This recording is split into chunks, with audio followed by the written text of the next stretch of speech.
Hi, எல்லோருக்கும் வணக்கம். Welcome to உங்கள் நான் கமல் ஹாசன்ஸ். இந்த வீடியோவில் நம்ம கமல் சார் பற்றினா ஒரு புதிய தகவல் தான் வந்து டிஸ்கஸ் பண்ண போகிறோம். ஸோ வீடியோக்குள்ளே போகிறதுக்கு முன்னாடி நம்ம சேனலுக்கு நீங்கள் புதுசாக இருந்தீங்கன்னா கண்டிப்பாக சப்ஸ்கிரைப் பண்ணிக்கோங்க. வீடியோ மறக்காமல் ஒரு லைக் பண்ணிக்கோங்க. இப்போ நம்ம வீடியோக்குள்ளே போகலாம். ஸோ இன்றைக்கி நம்ம பார்க்க போகிற முதல் டாபிக் வந்து பார்த்தீங்கன்னா, அரசியல் ரீதியாக விஜய் அவர்களும் உதயநிதி அவர்களும் வந்து மோத ஆரம்பிச்சிட்டாங்க. ஸோ உதயநிதி கிட்ட விஜய் பற்றி பேசும் பொழுது விஜய் வந்து பார்த்தீங்கன்னா, ஒரு பிறப்பில் முதல்வர் அப்படின்ற மாதிரி சொல்லியிருந்தாரு.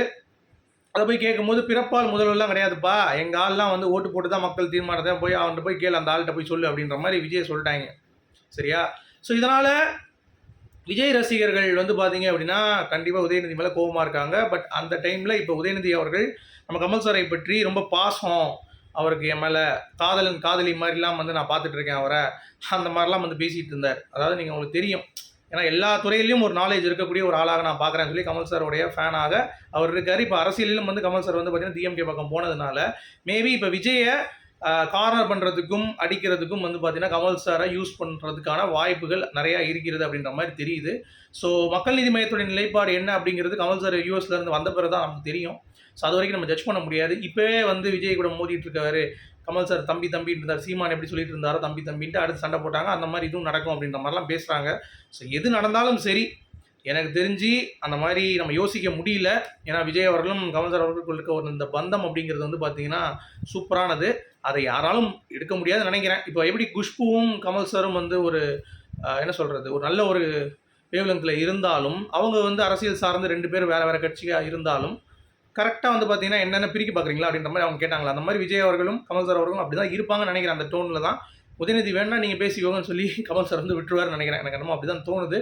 ஆனால் நிறைய விஜய் ரசிகர்கள் கடுப்பாக இருக்காங்க. பார்த்தீங்களா, நீங்கள் வந்து இப்போ டிஎம்கேக்கு சும்படிக்கிறனால இப்போ எங்களை திட்டுறீங்க அப்படின்ற விஜய் ரசிகர்கள் கோவப்படுறாங்க. ஸோ அந்த மாதிரிலாம் எதுவுமே இல்லை.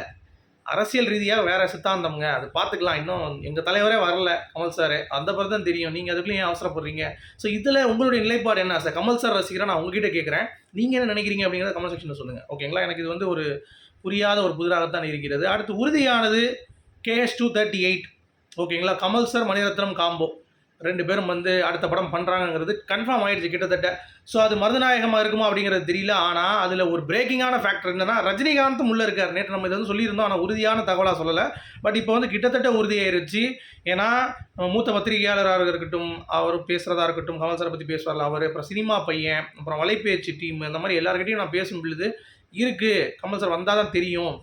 ஸோ டிசம்பர் 12க்குள்ளே ஒரு அறிவிப்பு வரலாம் அப்படின்ற மாதிரி சொல்கிறாங்க. ரஜினி பர்த்டேக்குள்ளே ஏதாவது வந்து வரலாம் அப்படின்ற மாதிரி சொல்கிறாங்க. என்னையா சொல்கிறீங்க டே, வயிற்றில் புளியை கரைச்சி ஊற்றிட்டீங்களே அப்படின்ற மாதிரி தான் இருக்குது. ஸோ 2 பேரும் நடித்தாலும் கண்டிப்பாக அந்த படம் வந்து நல்ல ஒரு மணிரத்னம் பேக்கப் அப்படிங்கிறப்ப நல்லா ஒண்டர்ஸ் பண்ணோம். ஸோ பார்ப்போம் எப்படின்ட்டு. சரிங்களா? அது வந்து நம்ம கற்பனை பண்ண வேண்டாம், அதை கன்ஃபார்ம் ஆகட்டும் அப்படிங்கிறது தான். அடுத்து ராம்கி, இப்போ ரீசெண்டாக ஏதோ படம் நடிச்சுட்டு வந்து பேசிகிட்டு இருந்திருக்காரு. அப்போ வந்து கேட்டிருக்காங்க, என்ன கமல் சார் மாதிரி நீங்கள் ஏன் வகுடு எடுத்து வாரி நடிக்க மாட்டீங்க, இல்லை வந்து கெட்டப் மாற்ற மாட்டீங்க, ஒரே ஹேரை வச்சுட்டு இது வரைக்கும் ஓட்டிட்டீங்களே. எப்பா அதுக்கு தான் கமல் சார் இருக்கார், நான் எதுக்கியா, அவர் அது பண்ணால் தான் மரியாதை, எனக்கு இது போதும், எனக்கெல்லாம் முடியாது அப்படின்ட்டார். அவள் தான்.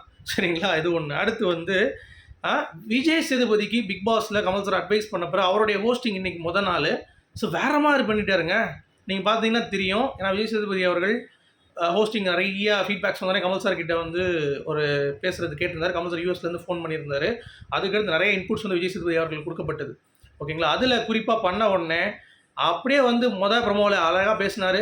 அடுத்தடுத்து யாரெல்லாம் நம்ம ரோஸ் பண்ண நினச்சோம், மக்கள் மனசில் இருந்துச்சு எல்லாத்தையும் பண்ணுறாரு. எவிக்ஷனும் மக்கள் மனசில் இருக்குது, என்ன இருக்கோ அதை பண்ணுறாரு. ஸோ எல்லாமே நீங்கள் அதை பண்ணுங்கள், மக்கள் உங்களை கொண்டாடுவாங்கன்னொடனே கரெக்டாக அந்த ஃபார்மெட்டை பயன்படுத்தி விஜய் சேதுபதி அவர்கள் வந்து பார்த்தீங்கன்னா அந்த ஷோவை ஹேண்டில் பண்ணது அப்படிங்கிறது வியப்பாக இருக்குது. So very good Vijay Sethupathi அவர்கள். இதுக்கும் கமல் சார் தான் வந்து பார்த்தீங்கன்னா வேறு லெவலில் ஒரு உத்வேகம் வந்து கொடுத்துருக்காரு அப்படின்னு பார்க்க முடியுது. அப்புறம் அமரன் நெட்ஃப்ளிக்ஸ்லையும் நல்ல ரெஸ்பான்ஸ் வந்து கொடுத்துட்ருக்கு. கிட்டத்தட்ட 300 கோடி மேலே கலெக்ஷன் போயிடுச்சு. ஸோ கமல் சாருக்கு சரியான ப்ராஃபிட் அப்படிங்கிறத நம்ம வந்து பார்க்கலாம். அடுத்து நம்ம நடிகர் குண்டு கல்யாணம் இருக்கார்ல, அவர் வந்து சிம்லா ஸ்பெஷலில் கமல் சார் கூட நடிக்கும் பொழுது ஒரு ஷூ வந்து இல்லாமல் இருந்துச்சு, ரொம்ப கால் மரத்து போகிற மாதிரி. அப்போ கமல் சார் மேனேஜர்கிட்ட சொல்லி ஒரு ஷூ வாங்கி கொடுத்து பண்ணியிருக்காரு. அதெல்லாம் சொல்லணும் அவசியம் இல்லை, அவங்க ப்ரொடக்ஷன் ஹவுஸ் தான் கொடுக்கணும். பட் அவர் கொடுத்துருக்காரு அப்படிங்கிறத அவர் வந்து ரொம்ப மிகைப்படுத்தி சொன்னார். கமல் சார் வந்து எல்லாத்தையும் பார்த்துட்டு இருப்பார், அவரெல்லாம் நீங்கள் லேசுக்குள்ளே ஏமாற்ற முடியாதுன்ட்டு. ஸோ உங்களுடைய கருத்துக்கள் சொல்லுங்கள். மீண்டும் சந்திப்போம். Good bye.